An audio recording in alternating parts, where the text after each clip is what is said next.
आज third chapter start करते हैं और चैप्टर है आपका थ्योरी ऑफ डिमांड। अब थ्योरी ऑफ डिमांड की बात करते हैं तो एक कॉमन सा वर्ड सामने आता है डिमांड। तो डिमांड का अगर हम मतलब समझते हैं तो बच्चे कहते हैं जो हम डिमांड करते हैं। अब तो सिंपल वही बात आती है कि डिमांड होती क्या है। तो डिमांड यहाँ इकोनॉमिक्स में और नॉर्मल वे में हम कहते हैं जैसे हम डिमांड कर रहे हैं, हम जो चीज़ डिमांड करते हैं, इस तरह के आंसर आप जब देते हो तो फिर इसके मीनिंग के बारे में बात नहीं हो पाती। इसलिए यहाँ पर हम सबसे पहले जान लेते हैं कि डिमांड क्या होती है और डिमांड का इकोनॉमिक्स में क्या रोल है। जितने भी आपने जैसे फर्स्ट चैप्टर में मैंने आपको बताया था कि थ्योरी ऑफ डिमांड एक example of micro economics.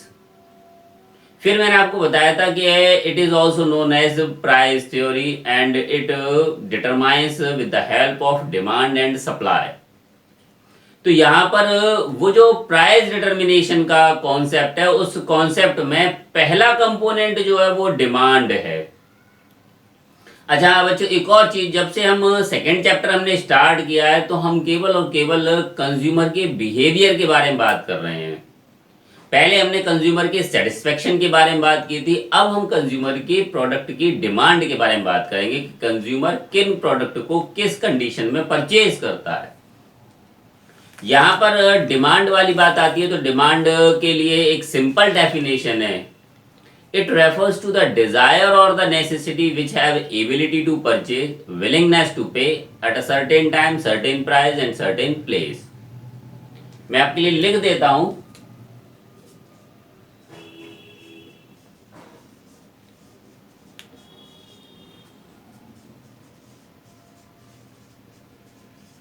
Dzire और नेसेसिटी।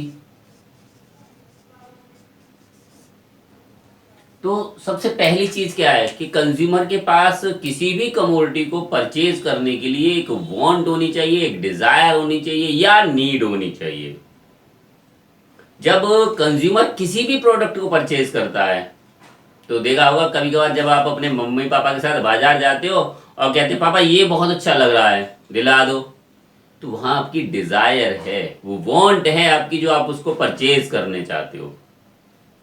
कभी कभार मम्मी पापा से कहती होंगी कि ये सामान की लिस्ट है, जाकर बाजार से परचेज कर लो।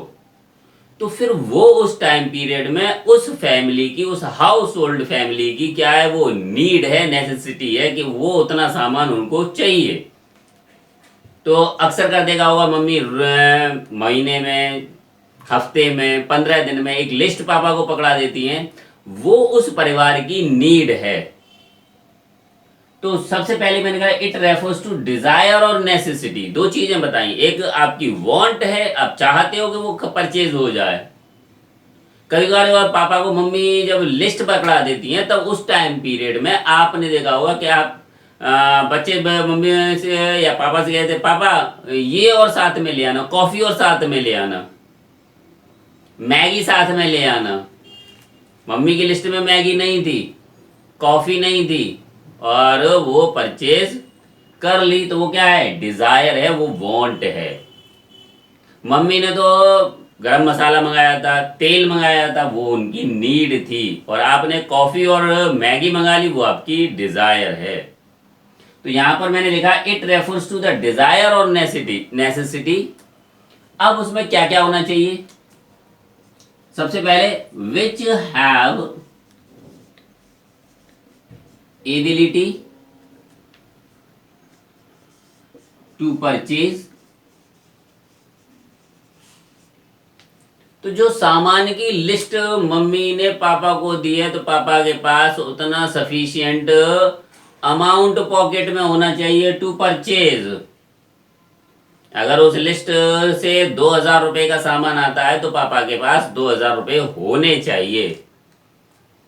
तो मैंने लिखा है which have ability to purchase, और क्या होना चाहिए, एंड विलिंगनेस टू पे। और पापा की ये इच्छा होनी चाहिए कि वो 2000 रुपए खर्च कर दें, उस सामान को परचेज करने के लिए 2000 रुपए हो और 2000 रुपए खर्च करने की इच्छा हो। पापा ये कहें कि ये 2,000 रुपये का सामान होगा, मेरी जेब में ही 2,000 रुपये हैं, मैं 2,000 रुपये खर्च नहीं करूंगा, मैं 1,500 रुपये खर्च करूंगा। इट मीन्स उसमें से कुछ प्रोडक्ट की डिमांड क्या हो जाएगी, डिक्रीज हो जाएगी, वो परचेज नहीं होंगे क्योंकि पापा की विलिंगनेस नहीं है 2,000 रुपये खर्च करने की। फिर और क्या होना चाहिए,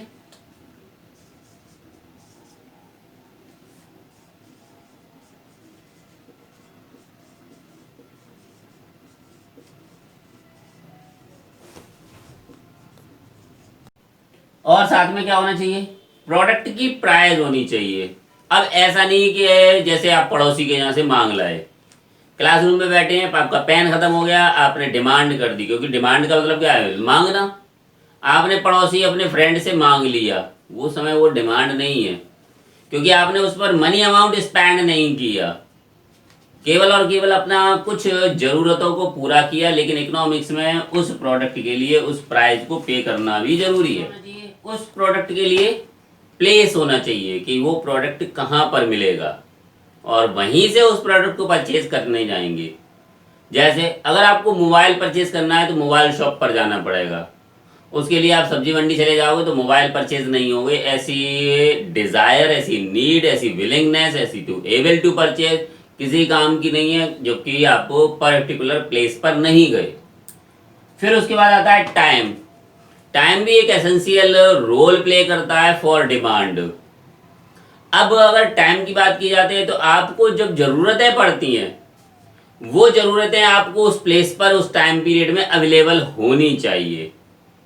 जैसे अगर आप ट्रेन में सफ़र कर रहे हो और रात का वक्त है, और उस रात के वक्त में आपको भूख लग गई, तो फिर वहाँ पर ऐसी कोई भी डिमांड किसी काम की नहीं है जब आपके पास खाने के लिए भोजन नहीं है, जबकि आपकी विलिंगनेस भी है, आपकी डिज़ायर भी है, आप एबिलिटी भी है, पैसा भी खर्च करना चाहते हो, यानी कि प्राइस भी पे करना चाहते हो, तो वहाँ पर टाइम इफेक्ट कर रहा है। इसलिए इन सारे एलिमेंट्स का होना जरूरी है। तो कुल मिलाकर जो अगर एलिमेंट की बात करते हैं तो एलिमेंट्स हैं आपका, सबसे पहले क्या हो, वांट हो, किसके लिए, फॉर अ कमोडिटी।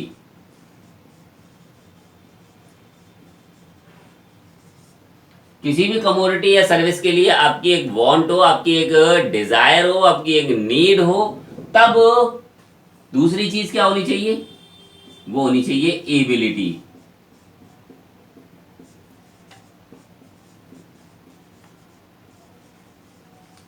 उसे परचेज करने की एबिलिटी हो। फिर क्या हो, तीसरा हो विलिंगनेस, आप उतना अमाउंट पे करना चाहते हो। फिर क्या हो, प्रोडक्ट की प्राइस हो। और क्या हो, टाइम भी हो एंड प्लेस। अगर बच्चों इनमें से किसी एलिमेंट का होना इम्पॉसिबल है, अगर वो पूरा नहीं हो रहा है, तो फिर इकोनॉमिक्स में उसको हम डिमांड नहीं कंसीडर करेंगे। क्लियर होगी बच्चों बात। और कॉन्सेप्ट जान लेते हैं बच्चों। अक्सर कर आपने सुना होगा, एक तो डिमांड वर्ड सुनते हैं और दूसरा वर्ड सुनते हैं क्वांटिटी डिमांडेड। दोनों में डिफरेंस क्या है, तो बच्चों मैं आपको बता देता हूँ, एक टेबल से समझा देता हूँ कि आपको क्वांटिटी डिमांडेड और डिमांड, ये अगर मैं यहाँ पर प्राइस और क्वांटिटी दो टर्म के साथ समझा रहा हूँ, तो अगर प्राइस 4, 5, 6 और 7 मैंने ये एज्यूम कर ली, ये प्राइस है, और यहाँ पर क्वांटिटी में एज्यूम कर लेता हूँ 100, 90, 80 और 70।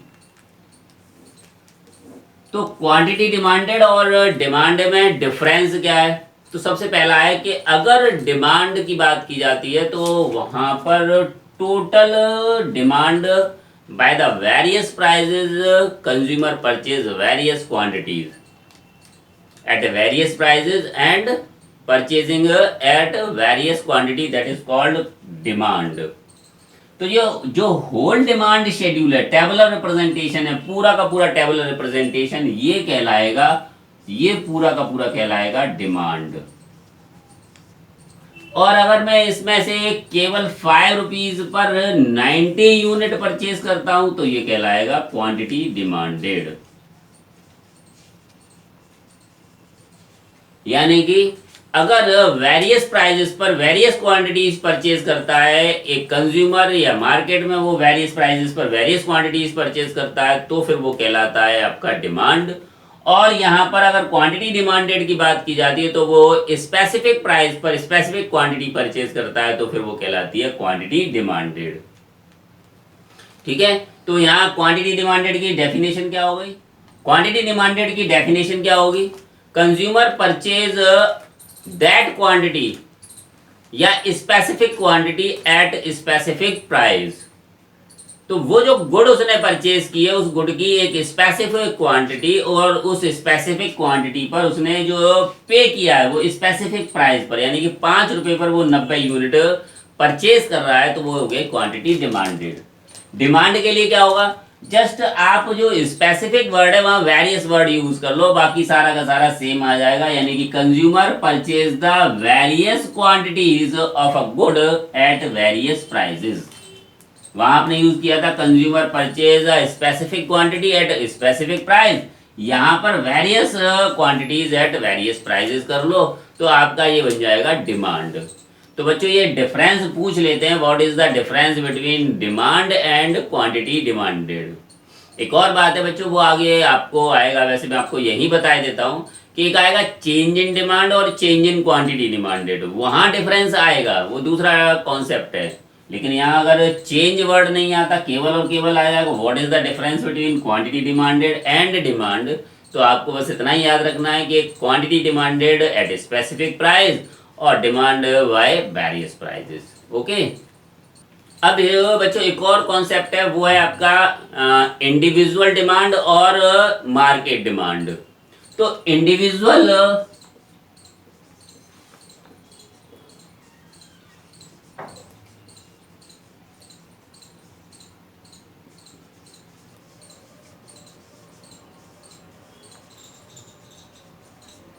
इंडिविजुअल डिमांड कब होगी?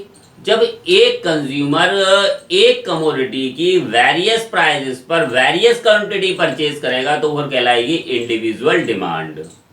और यहां पर all the consumer purchase of good, good एक ही रहेगी क्योंकि माइक्रो कॉन्सेप्ट है, at various prices purchase a various quantity at various prices, तब वो हो जाएगी मार्केट डिमांड। यहाँ पर जब बहुत सारे कंज्यूमर उसी गुड की वेरियस क्वांटिटीज परचेज करेंगे तब फिर वो बन जाएगी मार्केट डिमांड। और जब एक कंज्यूमर वेरियस प्राइसेस पर वेरियस क्वांटिटी परचेज करेगा तो फिर वो हो जाएगी इंडिविजुअल डिमांड, यानी कि एक कंज्यूमर और यहाँ बहुत सारे कंज्यूमर।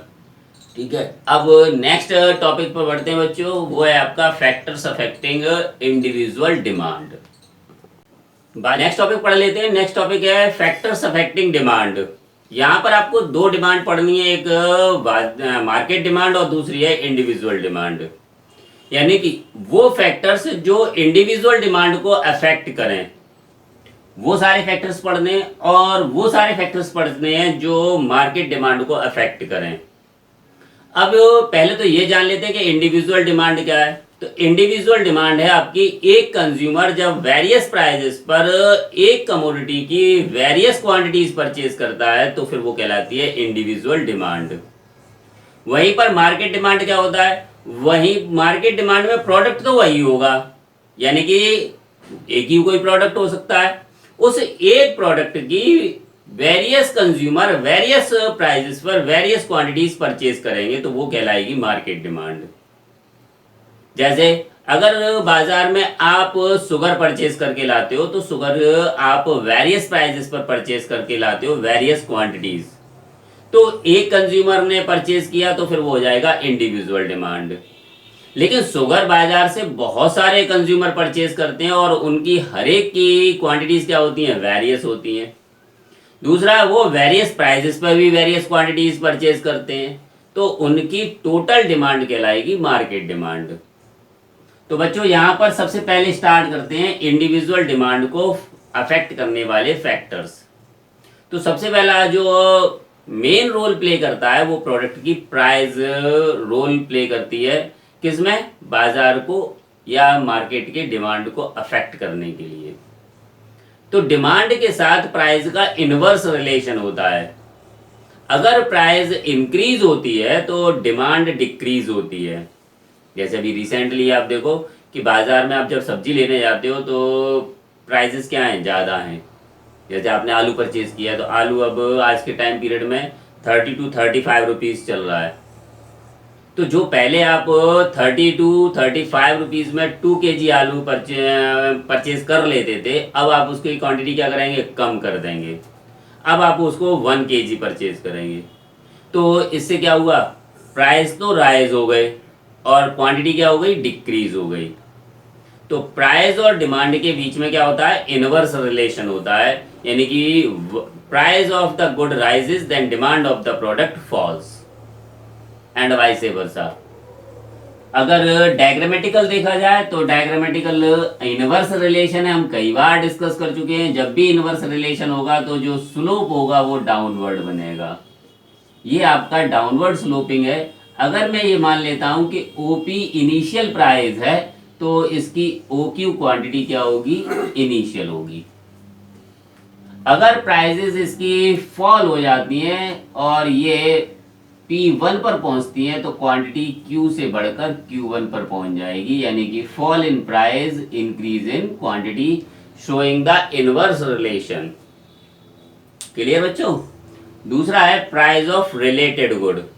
रिलेटेड गुड आपकी 2 टाइप्स की होती हैं, एक कहलाती है सब्स्टिट्यूट गुड और दूसरी कहलाती है कॉम्प्लीमेंट्री गुड। सब्स्टिट्यूट गुड वो गुड होती हैं those goods which are consumed in place of one another. For example, अगर आपने पेप्सी की जगह कोको कोला पी लिया तो Pepsi and Coca Cola are the substitute to each other. Coffee की जगह आपने टी पी परचेज कर ली या पी ली, या फिर टी की जगह आपने कॉफी पी ली, तो फिर ये दोनों एक दूसरे के क्या है, सब्स्टिट्यूट हैं। तो इनके साथ क्या होता है कि price of one good and quantity of other good, दोनों के साथ क्या होगा, डायरेक्ट रिलेशन होगा। अगर प्राइस टी की चेंज ना हो और कॉफी की प्राइसेस में चेंज होगा तो कॉफी या तो रिलेटिवली चीप हो जाएगी या रिलेटिवली एक्सपेंसिव हो जाएगी। किसके टर्म में, प्राइस ऑफ टी के टर्म में।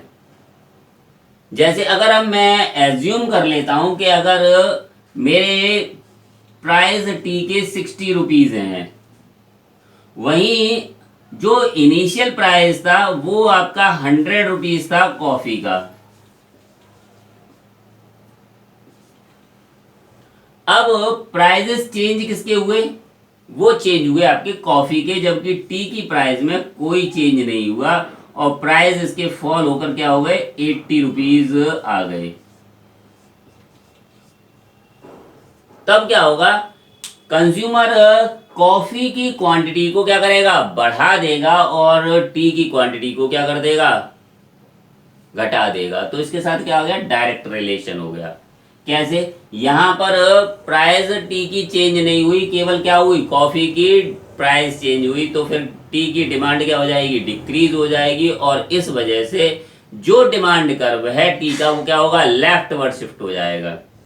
कैसे होगा बच्चों, देख लेते हैं। अगर मैं यहां पर इसको एज्यूम कर लेता हूं कि ये मेरी टी की प्राइस है, ये है आपका प्राइस ऑफ टी, और यहां पर क्वांटिटी में कॉफी की कर लेता हूं,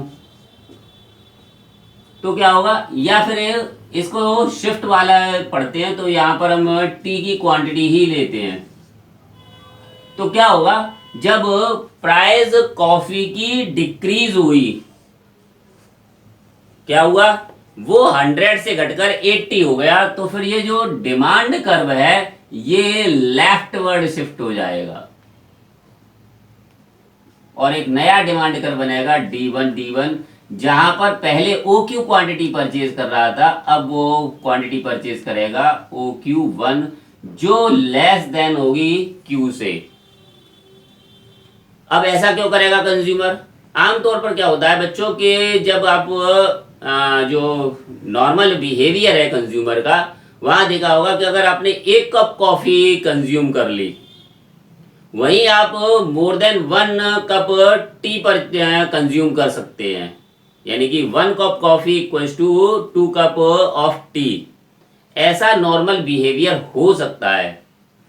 आमतौर पर आपने देखा होगा कि जो लोग कॉफी कंज्यूम करते हैं वो एक से ज्यादा कप कॉफी का कंजम्पशन बहुत रेयरली करते हैं, लेकिन जो टी का कंजम्पशन करते हैं वो मोर than 1 cup of T consume करते हैं, आमतौर पर देखा होगा। अब उसके साथ इसी के कंपैरेटिवली हमारे पास उसका रिलेशन क्या है, वो हमारा प्राइस के साथ है, क्योंकि वही टी रिलेटिवली चीप है किससे, कॉफी से, इसलिए वो कंज्यूमर को सेटिस्फेक्शन तब देगी। आपने पहला पढ़ चुके हैं लॉ ऑफ डीएमयू, और जब दूसरा भी पढ़ा था इंडिफरेंस कर, वहां भी आपने पढ़ा था कि कंज्यूमर का सेटिस्फेक्शन वो क्या चाहता है, मोर ऑफ बोथ गुड। और ऐसे ही डीएमयू क्या करता है, जब कंजम्पशन बढ़ते हैं तो उसका सेटिस्फेक्शन लेवल भी डिक्रीज होता है। अगर कॉफी की प्राइस घट जाती हैं तो वो क्या करेगा, टी के कंजम्पशन घटा देगा और कॉफी के कंजम्पशन बढ़ा देगा। तो यहां क्या हुआ, प्राइस कॉफी के डिक्रीज हुए, डिमांड टी की डिक्रीज हुई। कैसा रिलेशन हो गया, डायरेक्ट रिलेशन हो गया, दोनों के साथ डायरेक्ट रिलेशन हो गया। इसके बाद आते हैं, दूसरा है आपका कॉम्प्लीमेंट्री गुड। कॉम्प्लीमेंट्री गुड वो गुड होती हैं जो कंज्यूम टुगेदर होती हैं, यानी कि एक गुड के साथ दूसरे गुड का कंजम्पशन कंपलसरी करना ही पड़ेगा। जैसे मैं इस मार्कर का यूज कर रहा हूं, इस मार्कर के लिए मुझे क्या चाहिए, इंक चाहिए। अकेला ये मार्कर मेरे किसी काम का नहीं है जब तक इसमें इंक ना हो। ये बोर्ड पर मैंने जो राइटिंग पोर्शन लिखा है, तो ये बोर्ड के लिए मुझे मार्कर की जरूरत है। ठीक है, तो ये दोनों गुड एक साथ कंज्यूम की जाएंगी। फैन के साथ इलेक्ट्रिसिटी का डायरेक्ट कंजम्पशन होगा, दोनों एक साथ यूज होंगे तब फैन रनिंग करेगा। तो जहां पर अभी आपने देखा था सब्स्टिट्यूट गुड के साथ डायरेक्ट रिलेशन था, वहीं कॉम्प्लीमेंट्री गुड के साथ इनवर्स रिलेशन है। अगर किसी एक गुड की प्राइसेस बढ़ेगी तो दूसरे गुड की क्वांटिटी घटेगी। जैसे अभी मैंने फैन का एग्जांपल दिया, तो आपने देखा होगा पहले इलेक्ट्रिसिटी चार्जेस क्या थे, कम थे, तो लोगों के क्या क्या चलता था, हीटर भी चलता था, इंडक्शन भी चलता था, बहुत सारे कमोडिटीज ऐसी थी जो ऑपरेट होती थी इलेक्ट्रिसिटी से। लेकिन अब गवर्नमेंट ने क्या किया है, इस के चार्जेस राइज कर दिए हैं। अब राइज होने की वजह से क्या हुआ, लोगों ने हीटर का कंजम्पशन बंद कर, इंडक्शन बंद कर दिए। बहुत सारे लोगों ने पानी की रॉड से पानी गर्म करना बंद कर दिया। तो ये क्यों हुआ, क्योंकि इलेक्ट्रिसिटी चार्जेस राइज हो गए तो उन्होंने उसके कंजम्पशन घटा दिए। तो यहां पर जो आपका रिलेशन है वो कैसा है, इनवर्स है। बच्चों यहाँ पर यही डायग्राम अब सबके साथ बनेगा। पहले मैंने आपको केवल और केवल प्राइस के साथ बताया था, तो एक डायग्राम वो था, केवल डिमांड कर्व था। लेकिन जब से मैंने यहाँ रिलेटिव गुड बनाया है, तब से आपका भी जो शिफ्ट वाला डिमांड कर्व बनाया वही बनेगा हर बार। जितने भी फैक्टर्स हैं उनके साथ यही डायग्राम बनेगा। बस फर्क ये है कि अगर डायरेक्ट रिलेशन होगा तो it will shift to rightward, अगर इनवर्स रिलेशन होगा it will shift to leftward. तो अगर यहाँ पर हम ये एज्यूम कर लेते हैं कि इलेक्ट्रिसिटी के चार्जेस क्या हो गए, फॉल हो गए। कहाँ पर देखा होगा कि जो गांव है वहां पर इलेक्ट्रिसिटी के चार्जेस कम है कंपेरेटिवली अर्बन एरियाज या शहरों के। शहरों में इलेक्ट्रिसिटी के चार्जेस ज़्यादा हैं और गांव में कम है। तो गांव में क्या होते हैं, कंजम्पशन ज़्यादा होते हैं, वहाँ पर ट्यूबवेल भी चलता है, वहाँ पर हीटर भी चलता है। तो इस वजह से क्या होगा, जो डिमांड कर्व है वो राइट वर्ड शिफ्ट हो जाएगा। कब, जब इलेक्ट्रिसिटी के चार्जेस डिक्रीज होंगे। कोई भी चीज जो आप कंज्यूम कर रहे हो, जैसे अगर बाइक आपके प्राइसेस घट जाएं, जब देखा होगा आपने बाइक परचेज करते हैं तो बहुत सारे ऑफर आते हैं, जैसे दीपावली पर बहुत सारे ऑफर आते हैं, तो लोग क्या करते हैं, ज्यादा से ज्यादा खरीदते हैं। तो अगर ऑफर के साथ का मतलब है कि प्राइसेस क्या हो गए, फॉल हो गए, तो उधर डिमांड ऑफ पेट्रोल क्या हो जाएगी, इंक्रीज हो जाएगी, शोइंग द इनवर्स रिलेशन। तो इधर प्राइस बाइक के फॉल हुए, उधर डिमांड राइज हो गई किसकी, पेट्रोल की, जबकि पेट्रोल की प्राइस में कोई चेंज नहीं हुआ। तो इस तरह से ये दो गुड हो गई, एक सब्स्टिट्यूट गुड हो गई और कॉम्प्लीमेंट्री गुड हो गई। बच्चों यहाँ पर एक नोट करने वाली बात है, वो आपको जब क्वेश्चन पूछा जाएगा कि explain the relation of price with relative good, तब आपको यहाँ दोनों गुड को लिखना है, दोनों गुड के एग्जाम्पल भी लिखने हैं और डायग्राम भी बनाना है। तो ऐसे करके ये आपका 4 नंबर का क्वेश्चन बन जाता है। लेकिन जब आपसे इनमें से कोई एक ही पूछ रहा है, जैसे सब्स्टिट्यूट गुड, तो फिर सब्स्टिट्यूट गुड के बारे में कुछ लिखाना है, और तब ये क्वेश्चन आपका 3 मार्क्स का बनेगा। तब आपको डायग्राम दोनों बनेंगे, राइट वर्ड शिफ्ट भी दिखाएंगे और आप लेफ्ट वर्ड शिफ्ट भी दिखाएंगे। अगर वो केवल स्पेसिफाई करता है कि rise in price of bike, तो फिर एक ही रिलेशन दिखाएंगे आप कि बाइक की प्राइस के राइज होने से पेट्रोल की डिमांड पर क्या इफेक्ट पड़ा। तो अभी मैंने आपको बताया था दोनों ही कॉम्प्लीमेंट्री गुड हैं, तो वो बाइक की प्राइस राइज होगी तो डिमांड किसकी फॉल हो जाएगी, वो हो जाएगी आपकी पेट्रोल की। और इस केस में जो डिमांड कर्व है वो लेफ्ट वर्ड शिफ्ट हो जाएगा। तो है आपका टेस्ट, हैबिट, फैशन, इनके साथ भी डिमांड का डायरेक्ट रिलेशन होता है। अगर कंज्यूमर का टेस्ट चेंज हो जाए तो जिस कमोडिटी को वो छोड़ेगा उसकी तो डिमांड घट जाएगी, और जो नई कमोडिटी उसने परचेज की उसकी डिमांड बढ़ जाएगी। जैसे आप पहले पेप्सी प्रेफर करते थे, आपने क्या किया, पेप्सी का स्वाद छोड़कर आपने कोको कोला यूज करना स्टार्ट कर दिया, तो कोको कोला की तो डिमांड बढ़ जाएगी और पेप्सी की प्राइस, वो पेप्सी की डिमांड घट जाएगी। और इस केस में क्या होगा बच्चों, यही डायग्राम बनाना है, और आपको प्राइस किसकी चेंज नहीं हुई, पेप्सी की, और कोको कोला की डिमांड क्या हो जाएगी, सेम प्राइस पर कोको कोला की डिमांड इंक्रीज हो जाएगी, क्योंकि कंज्यूमर का टेस्ट चेंज हो गया। ना तो प्राइस पेप्सी की चेंज हुई और ना ही प्राइस कोको कोला की चेंज हुई, क्या हुआ, कंज्यूमर का टेस्ट चेंज हो गया। तो सेम प्राइस पर कोको कोला की डिमांड तो बढ़ जाएगी, इस वजह से ये राइट वर्ड शिफ्ट हो जाएगा। अगर पेप्सी के साथ देखा जाए तो ये इनवर्ड यानी कि ये लेफ्ट वर्ड शिफ्ट हो जाएगा, तब भी पेप्सी की प्राइस में कोई चेंज नहीं आएगा। तो जिसके कंजम्पशन बढ़े वो तो राइट वर्ड शिफ्ट हो गया, और जिसके कंजम्पशन घटे वो लेफ्ट वर्ड शिफ्ट हो गया। ऐसे ही हैबिट, अगर कंज्यूमर किसी कमोडिटी का हैबिचुअल है तो वो उस कमोडिटी की कोई भी क्वांटिटी, यानी कि प्राइस में चेंजेस होंगे तो भी वो उसकी उतनी क्वांटिटी कंज्यूम करेगा, उस पर उस कमोडिटी की प्राइस का इफेक्ट ऑलमोस्ट निल होगा। जैसे कुछ लोग ड्रिंक करने के शौकीन होते हैं, तो उनके लिए प्राइस, अभी जैसे देखा होगा कोरोना काल पे सेस लगा दिया गवर्नमेंट ने, पहले से हैवी टैक्सेस हैं उसके बाद सेस और लगा दिया। सेस लगाने के बाद भी आपने देखा होगा, न्यूज पे दिखाया होगा, 5-5 किलोमीटर 2-1 किलोमीटर लोग रात रात भर बैठे हुए, किसके लिए, दारू के लिए। तो इस कंडीशन में भी क्या हुआ, डिमांड राइट वर्ड शिफ्ट होगी, ठीक है। और इसके बाद आता है फैशन। बच्चों जब देखा होगा कि नई भी कोई फैशन आती है तो हम उसके कंजम्पशन क्या कर देते हैं, बढ़ा देते हैं, तो इस केस में भी राइट वर्ड शिफ्ट होगा, और जब फैशन पुरानी हो जाती है तो लेफ्ट वर्ड शिफ्ट होता है। तो 3 हो गए आपके, पहला हो गया प्राइस, दूसरा हो गया प्राइस ऑफ रिलेटेड गुड, तीसरा हो गया आपका टेस्ट प्रेफरेंस। अच्छा एक और है इसमें, प्रेफरेंसेस और है बच्चों। तो प्रेफरेंसेस, अगर कंज्यूमर किसी कमोडिटी को पहले प्रेफरेंसेस दे रहा है तो फिर उसकी डिमांड बढ़ जाएगी, और जिसको प्रेफरेंस नहीं दे रहा उसकी डिमांड घट जाएगी। आपने एक चीज देखी होगी, आमतौर पर जब आप रेलवे का टिकट परचेज करने विंडो पर पहुंचते हैं तो आपका पास एक प्रेफरेंस होता है, जैसे आपको AC 3 टायर चाहिए और आपने उसमें फॉर्म में फिल करके AC 3 टायर डाल दिया, फिर वहां पर जब चेक होता है कि बर्थ है ही नहीं AC 3 टायर में, तो आपके प्रेफरेंसेस क्या होते हैं, बदल जाते हैं। तो AC 3 टायर में सीट नहीं है तो प्रेफरेंसेस फिर आपने कहा कि चलो स्लीपर में देख लो, तो स्लीपर में देखा और उसमें उसको आपको सीट मिल गई, तो आपने क्या कर लिया कि स्लीपर की टिकट परचेज कर ली। तो स्लीपर की में परचेज करने से क्या होगा, डिमांड बढ़ जाएगी।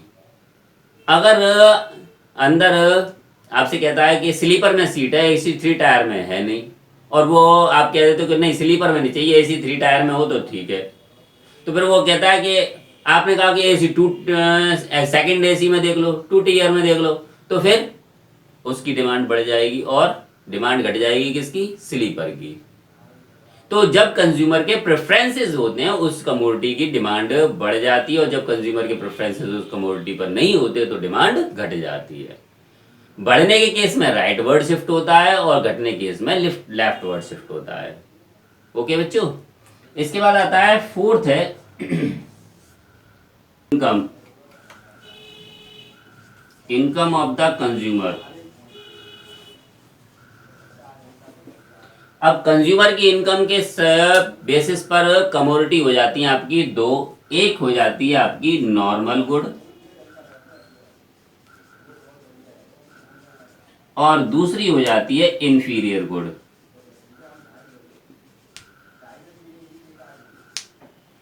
नॉर्मल गुड क्या होती है, नॉर्मल गुड के केस में बच्चों इनकम का और नॉर्मल गुड का डायरेक्ट रिलेशन होता है। अगर कंज्यूमर की इनकम बढ़ती है तो इन कमोडिटीज की डिमांड बढ़ जाती है। जैसे देखा होगा आपने कि कंज्यूमर की इनकम बढ़ती है तो वो क्या करता है, फर्नीचर अपना चेंज करता है, डेकोरेशन पर खर्च करना शुरू कर देता है, अपने कपड़ों पर पैसा खर्च करना स्टार्ट कर देता है, शूज पर पैसा खर्च करना स्टार्ट कर देता है। तो इनकी डिमांड क्या हो जाएगी, बढ़ जाएगी। ये नॉर्मल गुड कहे जाएंगे, यानी कि वो गुड जो कंज्यूमर अपनी गिवन इनकम पर इजीली परचेज कर सकता है, इनकी क्वांटिटी बढ़ा सकता है, वो नॉर्मल गुड।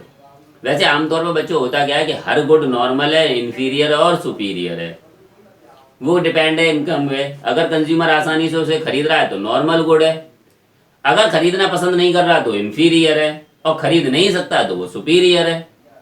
तो इन गुड के साथ डायरेक्ट रिलेशन होता है, और डायरेक्ट रिलेशन के साथ क्या मतलब है कि अगर इनकम बढ़ेगी, प्राइस में कोई चेंज नहीं हुआ इस कंडीशन में बच्चों, तो इनकम बढ़ेगी तो इन नॉर्मल गुड की डिमांड राइट वर्ड शिफ्ट हो जाएगी, इनकम घटेगी तो लेफ्ट वर्ड शिफ्ट हो जाएगी।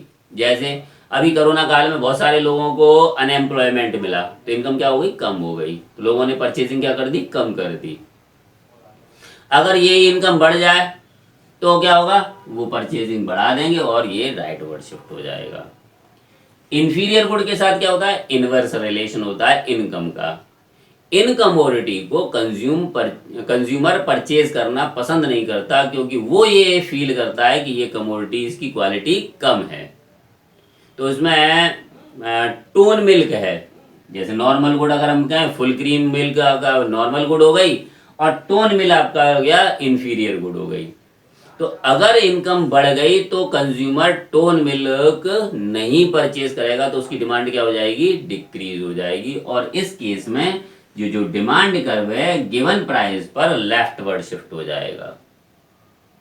अगर इनकम घट जाए तो इंफीरियर गुड की डिमांड इंक्रीज हो जाएगी, यानी कि इनवर्स रिलेशन हो रहा है बच्चों यहाँ पर। जैसे अभी मैंने आपको बताया कोरोना काल में बहुत सारे लोगों को अनएम्प्लॉयमेंट मिला, तो वो क्या करेंगे, इंफीरियर गुड की क्वांटिटी को बढ़ा देंगे और नॉर्मल गुड की क्वांटिटी को घटा देंगे।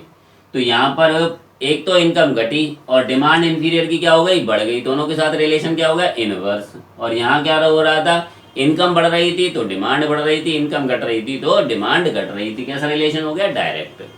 तो यहाँ पर इसके साथ पॉजिटिव रिलेशन है और यहाँ इसके साथ नेगेटिव रिलेशन है। बच्चों कुछ खास नहीं लिखना होता, बस यही लिखना होता है जो मैं आपको बता रहा हूँ कि इनकम के इंक्रीज होने पर demand of normal good increases and vice versa, and the demand curve will shift to rightward and vice versa. In case of inferior good the demand curve shift to leftward with increase in income of the household and vice versa, and the demand curve will shift to leftward. Expectation.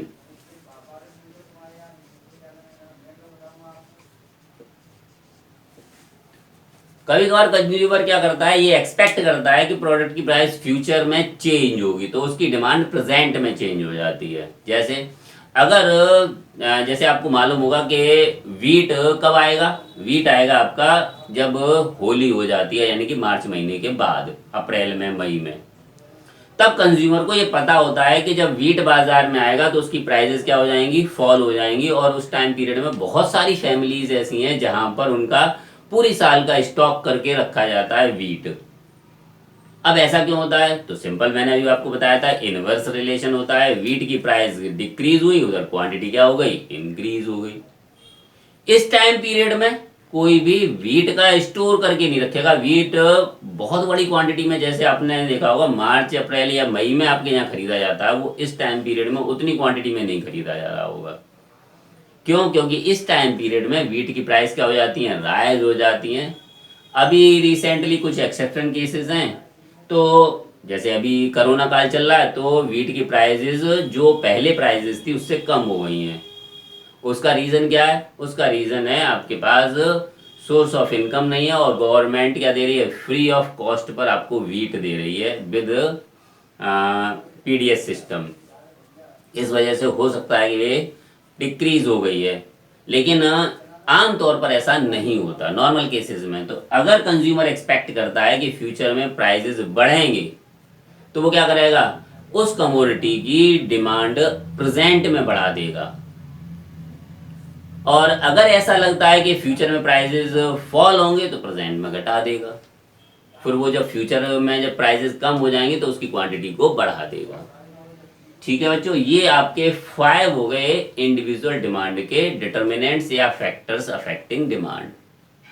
बच्चों, market demand को affect करने वाले factors जान लेते हैं। तो उसमें सबसे पहला है आपका पॉपुलेशन,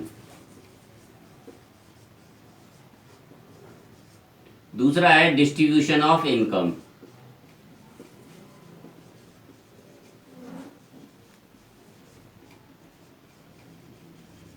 और तीसरा है आपका सीजन एंड वेदर।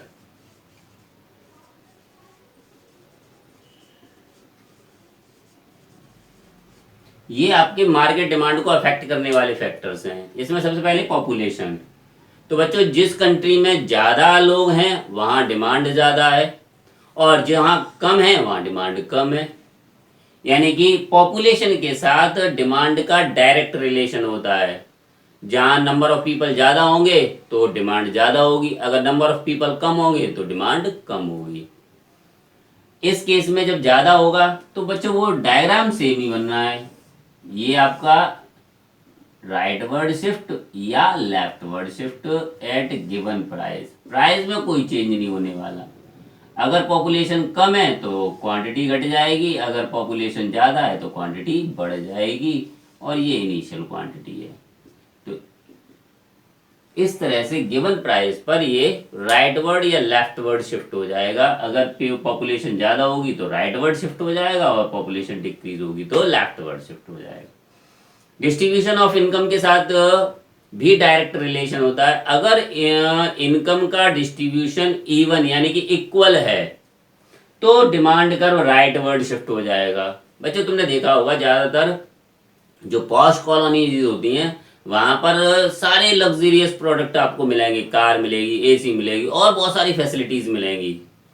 तो वहाँ हर एक फैमिली में ये सारी फैसिलिटीज़ होंगी।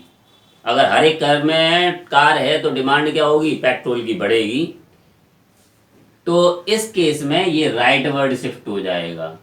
और वहीं अगर सोसाइटी में सब कुछ मिक्सचर है, कुछ थोड़े से रिच हैं, कुछ अपर मिडिल क्लास के हैं, कुछ लोअर मिडिल क्लास के हैं, तो वहाँ पर डिमांड क्या होगी, कम होगी, और इस केस में demand curve left word shift हो जाएगा। इसके बाद आता है सीजन और वेदर। कुछ कमोडिटीज ऐसी होती हैं जिनकी डिमांड एक स्पेसिफिक टाइम पर ही राइज होती है और उसके बाद गायब हो जाती है। जैसे अम्ब्रेला की डिमांड बढ़ेगी कब, जब रेनी सीजन आएगा। वूलन क्लॉथ्स की डिमांड बढ़ेगी कब, जब आपका विंटर सीजन आएगा। कॉटन क्लॉथ्स की डिमांड बढ़ेगी कब, जब समर सीजन आएगा। तो इन पर आपकी मार्केट डिमांड क्या होती है, बढ़ जाती है। ये टोटल डिमांड है उस मार्केट की जहां पर हर एक कंज्यूमर परचेज करेगा इन कमोडिटीज को। तो ये आपके मार्केट डिमांड को अफेक्ट करने वाले फैक्टर हो गए बच्चों।